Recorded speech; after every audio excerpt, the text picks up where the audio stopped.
Really?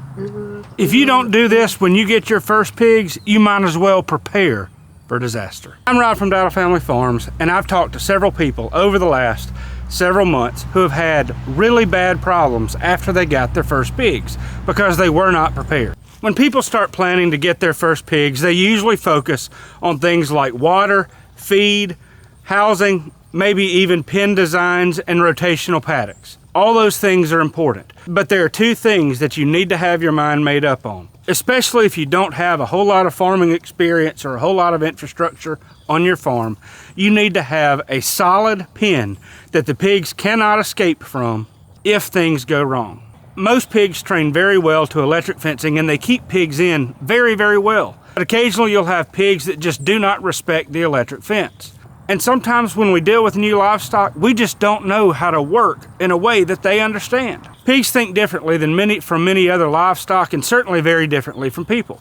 And when we're working with livestock, we want to work with them in a way that they understand. That's a subject for another video.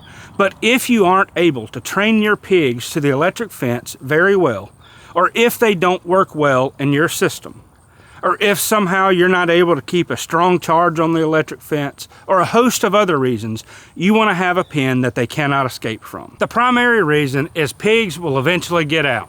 I've got more detailed videos on this topic, but in the pen where we train pigs to the electric fence, I use sheep or goat panels because they have smaller holes for when I'm weaning much smaller pigs. But you can use cattle panels, and in that pen, I've got electric fencing on the inside perimeter of it, so that they've got the electric fencing and they've got those cattle panels on the outside. Now, if they were really, really determined, they could push their way through that fence.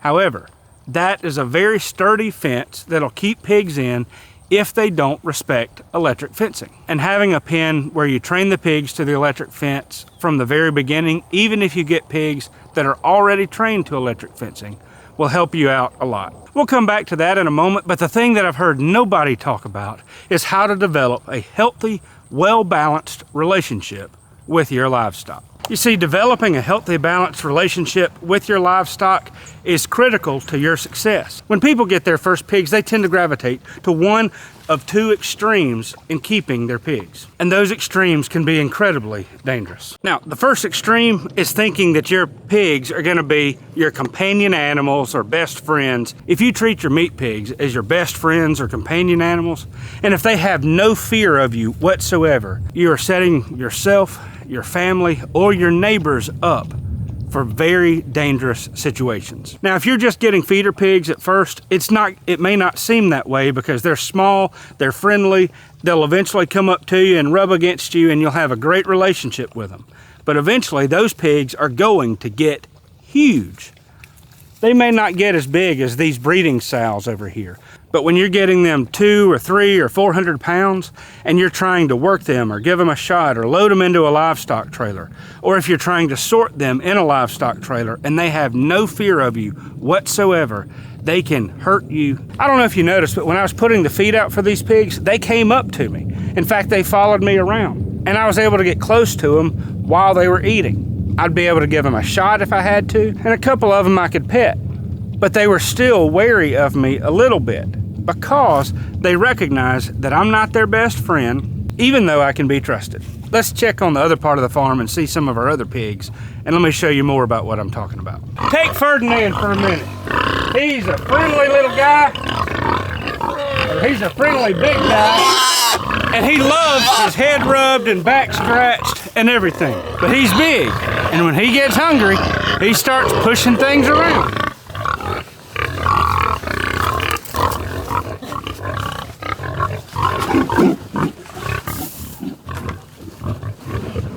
You see, even if you're not raising breeder pigs, your pigs will get big. And if they're not afraid of you, they can easily hurt you. And even Ferdinand comes up to me and he likes to have his head scratched behind his ears. He likes to have his head rubbed and he'll lean against me for me to scratch him. One day after severe abdominal surgery, I'd gotten out of the hospital. I'd come to the farm to check on the animals. They'd already eaten. They weren't hungry and knocking around like they were here. But Ferdinand came up to me, rubbed his shoulders against me.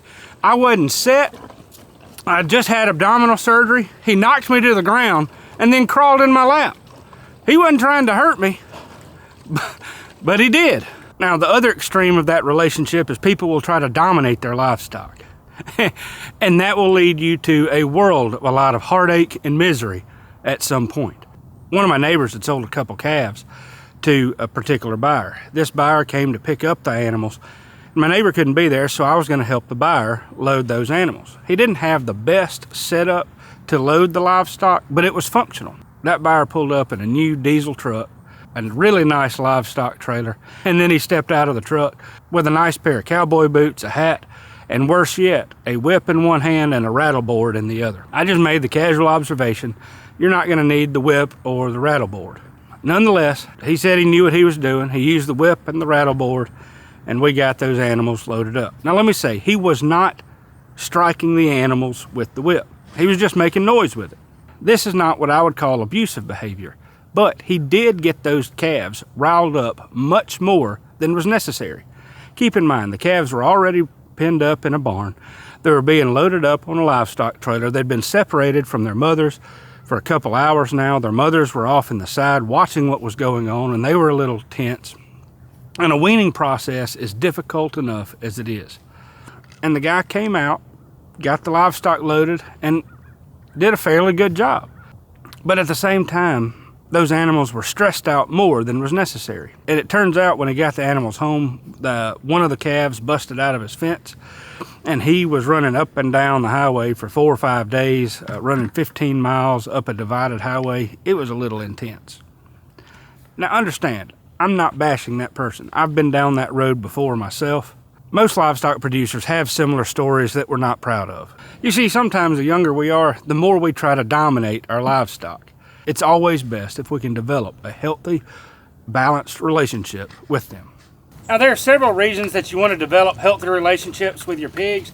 First and foremost, if you're just getting started, you don't have the infrastructure in place to work them, to put them up in confinement, and to handle them on your farm. I've raised several hundred pigs on our farm over the last few years and still really can't justify a large corral type system to weigh, work, and treat our animals. So every time I do it, I've got to be able to do it right here and have them close enough to trust me. We're going to be getting ready to wean this sow's piglets. Because she trusts me, her piglets will come trust me, and rather than trying to herd them down through a large corral or a big sorting pen, or while we're feeding them, we'll pull the pigs up while they're eating. We'll grab them by the back leg and put them in whatever container we're going to take them to where they're going to be weaned. But my point is that it can save you a world of a lot of time and energy if you have to treat your pigs, work your pigs, or check on them in some form or fashion. So how do you develop a healthy relationship with your pigs? First, you've got to get them trained to you and your system. I'm sitting in the pen where we train our pigs to the electric fence. It's a deep mulch bedding system, so right now these are not pigs that we're training to the electric fence. Rather, they're just breeder pigs that we're holding in here until the new boar comes. So when I first get piglets, whether I'm weaning them or whether I'm buying new pigs, I bring them into this pen or one similar to it, where not only they're trained to the electric fence, but they're also trained to me and how I do things. The first thing you want to do is start feeding them twice a day by hand. Bring a bucket of feed or a bag of feed and give them just enough feed for them to eat that morning. Chances are, if you're buying weaned feeder piglets, they are going to be scared to death of people. Not because they've been abused, but because they've been with their mothers, they've been weaned, the males have been castrated, and they probably have not been in a pen long enough with people to figure out that people are okay and safe. You see, my pigs know to come to me when they see me walking around with a bucket. It doesn't matter if they have free access to grain, they know to follow me in a bucket. Now, I always recommend when you get your first feeder pigs, assuming they're meat pigs, to give them free access to grain. When you first get the pigs, you want to give them as much as they'll consume in a day, but you want them to be hungry enough to come to you and learn that you're the person they come to when they get their feed. Then all you have to do is shake a bucket, rattle a bucket, and they'll come running to you even in the middle of the field. Most of the time, even when they have free choice grain, they'll still come to you. Those 4 breeder pigs where I started the video were out at our neighbor's house across the street the other day. They discovered the fence was down before I did. And my neighbor called me. Anyway, I went over there and he asked if I needed to get his ranger out so we could herd the pigs. And I said, no, they'll come on. And sure enough, it took them a minute to find me. But once they saw me with the bucket, they just followed me down the neighbor's driveway, across the road, back into not only our pasture, but the paddock where I wanted to put them in that day. Because at some point, your pigs are most likely going to get out. And you want them to be accustomed to you, trained to you, and you don't want to have to try to herd them. Pigs are not herd animals at all. Now, as you develop that relationship, you also want to keep your pigs as stress-free as possible. I know that sounds crazy, but it is counterintuitive. When people see the way we pick up our weaned piglets, they often comment that we don't care about our pigs or we're abusing the animals or whatever else. You see, you got to understand livestock and how they think, how they feel, what they like and what they don't like. Small pigs do not like being cuddled and held up to your chest. They're heavy, muscular animals, even as piglets, that are designed to be on the ground. And so when we wean the piglets, they're eating feed off the ground. We pick them up by a back leg or 2 if they're larger, support their chest, and then we run very quickly and put them in the container where we are transporting them. Every now and then people will make mistakes and hold them up to their chest and the pigs squeal. They squeal long and hard. It stresses the sows out, it stresses the piglets out, and typically you want to handle them as little as possible and as stress-free as possible. And I'm sure I'm going to catch some flack about this one as well, but one of the things that people often do is they try to baby their pigs and they just need to leave them alone. Somebody told me that a dog had bitten their pig and kind of torn it up. Not real bad, but bad enough. And they asked me what to do with it, and I said leave it alone. And the reason is I've had dogs rip holes in my pigs. I had an eagle that I think tore a flap of skin off one of those little piglets that you saw earlier. Many times when we have cuts, bruises, gashes, we try to apply things because it makes us feel better, but it doesn't always do something for the pigs. Let me explain. I had some neighbors' dogs that tore up some of my pigs. They bit them, tore off flaps of skin and everything else. I asked my dad, who is a veterinarian, what I should do about it. He said the best thing to do is leave it alone. I said, okay. I left it alone, and sure enough, the thing healed on its own quite well. I had a piglet over here that either an eagle or something got a hold of and had a huge flap of skin about that big that was cut across that ways that I just left alone. And again, it healed, and I'll try to put a picture in here, and you can see the scar on her, but she's healed up really, really well. You see, pigs are resilient. They'll often heal on their own without any intervention. You'll hear most people talk about how you need to apply blue coat, which is some kind of antibiotic type thing. A lot of people will recommend, especially with dog bites, they're so nasty and you need antibiotics. First of all, you have to have a vet's prescription to get an antibiotic to begin with.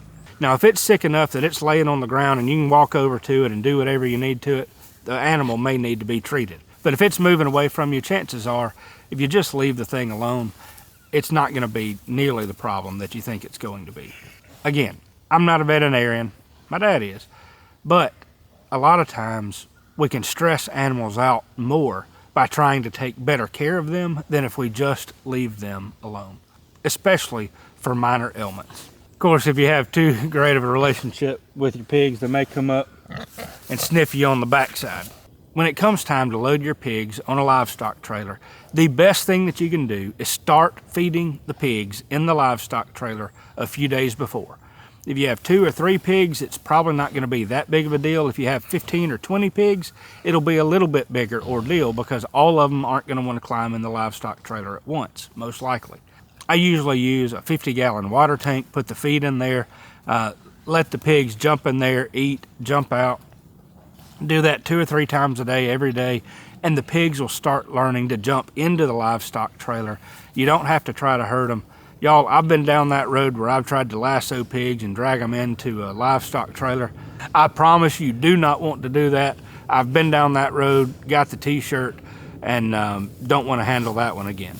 I'm just here to tell you, if you will plan to develop healthy relationships, well-balanced relationships with your animals, it'll keep you safer, it'll reduce the stress of the livestock, And when things go wrong, you'll be able to manage the animals much more effectively. If you're interested in more tips and tricks on how to grow your farm, let me encourage you to sign up to Grow Your Farm newsletter. If you're interested in purchasing our pork, let me encourage you to sign up to our Dowdle Family Farms newsletter, where we talk about the retail side of our business. To check our website out, dowdlefamilyfarms.com.